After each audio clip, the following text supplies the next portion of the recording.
नमस्कार दोस्तों, स्वागत है आप सभी का आपके अपने चैनल द रिटेल मिस्टर में। यहाँ पे मैं बात करने वाला हूँ दोस्तों ग्लैंड फार्मा की। जी हाँ, इस चैनल में बहुत दिनों के बाद मैं ग्लैंड फार्मा के ऊपर बात करने वाला हूँ, क्योंकि अब ग्लैंड फार्मा आप कह सकते हैं जो एक बहुत बड़ी गिरावट का दौर था, वहां से निकल के एक सेटल डाउन होता दिखाई दे रहा है। लेकिन कई निवेशकों के मन में ये सवाल है कि क्या जो ये गिरावट है दोस्तों, ये अब जाके थमेगी या सिर्फ आप कह सकते हैं एक नेक्स्ट फेज ऑफ गिरावट, यानी वापस से गिरावट होने से पहले थोड़ा सा आप कह सकते हैं एक स्टॉक सेटल डाउन हो रहा है। तो ऐसे बहुत सारे सवाल हैं जो निवेशकों के मन में है। अगर आप स्टॉक में निवेशित हैं, निवेश की सोच रहे हैं, तो एक आर्टिकल के थ्रू आपको कुछ समझाने की कोशिश करूंगा दोस्तों। ये कोई भी बाइंग और सेलिंग रिकमेंडेशन नहीं है, तो प्लीज कोई भी पोजीशन बनाए उससे पहले वित्तीय सलाहकार की सलाह जरूर लीजिएगा। अब सीधा लेके चलता हूँ शेयर प्राइस की तरफ। देखिए, स्टॉक का नाम है दोस्तों ग्लैंड फार्मा लिमिटेड। जी हाँ, ग्लैंड फार्मा लिमिटेड। 0.74% की गिरावट यहाँ देखने को मिल रही है। 0.74% की आपको स्टॉक में बड़ी गिरावट देखने को मिल रही है।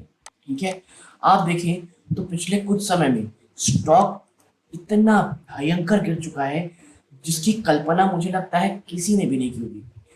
पिछले 5 साल में आप देखें तो इसने जो हाई लगाया था 4287 रुपीज का, वहां से स्टॉक दोस्तों आज ऑलमोस्ट आप देखेंगे तो 80% टूट चुका है दोस्तों। ऑलमोस्ट 80% की गिरावट हो चुकी है।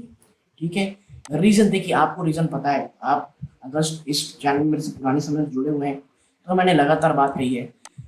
कंपनी ने सबसे पहले चाइना का इशू आया कि भाई जो फ्यूजन फार्मा है उसमें जो प्रॉब्लम चल रही है, कैसे फ्यूजन फार्मा नहीं कहना चाहिए, जो फ्यूजन फार्मा है दोस्तों, जो चाइनीज से जो इसके प्रमोटर है, वहां पे कुछ इश्यूज आए।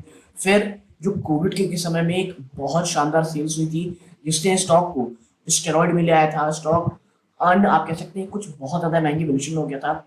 और उसके बाद बिजनेस में आई प्रॉब्लम, चाहे वो आप कह सकते हैं जो कॉम्पिटिटिव इंटेंसिटी के कारण आई हो, और जो मैनेजमेंट है लगातार पिछले 2 क्वार्टर से कह रही कि भाई हमारे पास 6 क्वार्टर तक ना कॉम्पिटिटिव इंटेंसिटी के कारण बहुत प्रॉब्लम रहेगी। ठीक है, तो इस कारण से आप देखेंगे कि एक बड़ी गिरावट आप कह सकते हैं स्टॉक में देखने को मिली। लेकिन आप कह सकते हैं जो ये क्वार्टर गया ना, Q4, इसने बहुत बड़ा झटका अपने निवेशकों को दिया। क्यों? इस चीज को दोस्तों कुछ आर्टिकल के थ्रू समझते हैं। कौन सा आर्टिकल आप देखिए यहाँ पे,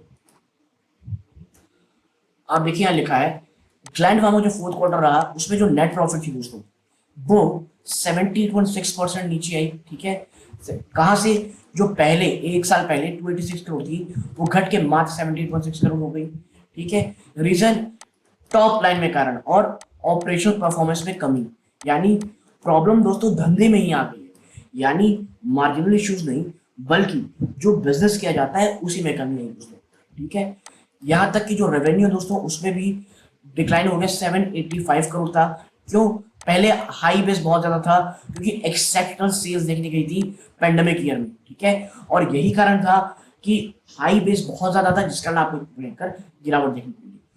और एक चीज जिसके बारे में बहुत बहुत कम लोग बात कर रहे हैं दोस्तों, बैंकरप्ट हो गया इनका एक मेजर क्लाइंट जो है, वो बैंकरप्ट हो गया, जिस कारण बहुत सारे ऑर्डर हैं वो लॉस हो गए, जिस कारण टेम्पररी प्रोडक्शन शट डाउन करना पड़ा इनके पासम एलाराम फैसिलिटी को हैदराबाद की।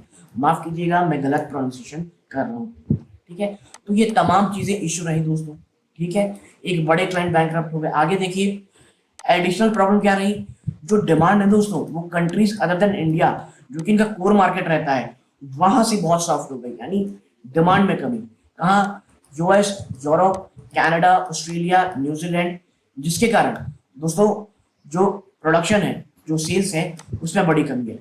और आप देखें, आपको ये समझना पड़ेगा कि जो यूएस है, यूरोप है, कनाडा है, ऑस्ट्रेलिया और न्यूजीलैंड, ये ओवरऑल 70% रेवेन्यू जनरेट करता है। Q4 का रेवेन्यू जनरेट किया, तो अगर आप जहां 70% अपना धंधा करते हैं वहीं से बिजनेस स्लो हो जाएगा तो क्या हालत होगी आपको पता है, आपके नेट प्रॉफिट में भयंकर गिरावट है। लेकिन ये तो देखिए बात हो गई फ्यूचर की, माफ कीजिएगा पास्ट की। फ्यूचर में क्या है? देखिए सबसे बड़ा जो चिंता का विषय है एनालिस्ट के मन, वो ये है मैनेजमेंट जो है ना वो ऑप्टिमिस्टिक नहीं है दोस्तों कमेंट्री को लेकर के। ठीक है। विनीत गाला जो कि फाउंडर है जाइलम इन्वेस्टमेंट मैनेजर की, उन्होंने कहा है कि एक शार्प मार्जिन कॉन्ट्रैक्शन हुआ है ड्रग मेकर का। आप देखिए आगे कहते हैं जो मैनेजमेंट कमेंट्री है वो भी कोई बहुत ज्यादा होपफुल नहीं है मार्जिन फ्रंट में। यानी so I get in sense that margin will not return to normalcy any time soon, hence will remain over in the stock. और अगर आपको लग रहा है कि भैया सब अच्छा हो गया, स्टॉक यहाँ से बहुत ज्यादा भागेगा, तो ये गलत है दोस्तों। क्योंकि कंपनी मार्जिन को लेकर के इश्यूज में वो कह रही है कि आने वाले समय में मार्जिन एक बड़ा इशू रहेगा। इतना ही नहीं, इलारा कैपिटल की मैनेजमेंट कहती है, इलारा कैपिटल कहती है कि मैनेजमेंट इस बात को लेकर बहुत बड़ी management failure to provide clear visibility और stabilization of operation improvement is growing concern. Management जो एकदम क्लियर नहीं है दोस्तों बातों कहने में कि आखिर ये चीजें कब तक नॉर्मल होगी, कि खुद मैनेजमेंट इस बात को नहीं कह पा रही है, जिस कारण इतनी भयंकर गिरावट हो रही है। और आप देखिए एक कांस्टेंट डिक्लाइन देखने को मिल रहा है रेवेन्यू का फाइनेंशियल 23 में, ठीक है। और ये सिर्फ इस क्वार्टर में नहीं दोस्तों, कई लोग ये कह रहे हैं ना कि इस क्वार्टर में इसीलिए गिरावट इतनी भयंकर देखने को मिल रही है ईयर ऑन ईयर, क्योंकि पिछले साल एक बहुत हाई बेस था, लेकिन वो क्वार्टर जिसमें बेस बहुत लो है ना, वहां से भी कुछ अच्छी खबरें नहीं आ रही है। और यही कारण है, and giving the increasing worrying that impact product price erosion in US and loss of certain customers not yet fully reflected। और प्रॉब्लम ये है कि अभी जो यूएस की इशू है और जो कस्टमर लॉस हुआ है एक बड़ा, उसका फुली इम्पैक्ट अभी इस कंपनी में नहीं आया है। तो ये चीज हमको हमारे दिमाग में जरूर से जरूर रखनी है।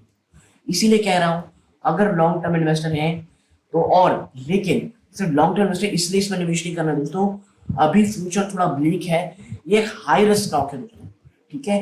ये चीज प्लीज अपने दिमाग में जरूर रखिएगा निवेश से पहले। तो ये छोटी सी एनालिसिस अगर पसंद आई हो वीडियो को लाइक कीजिए, चैनल पहली बार आए हैं सब्सक्राइब जरूर कीजिएगा। ये वीडियो का अंत है। जय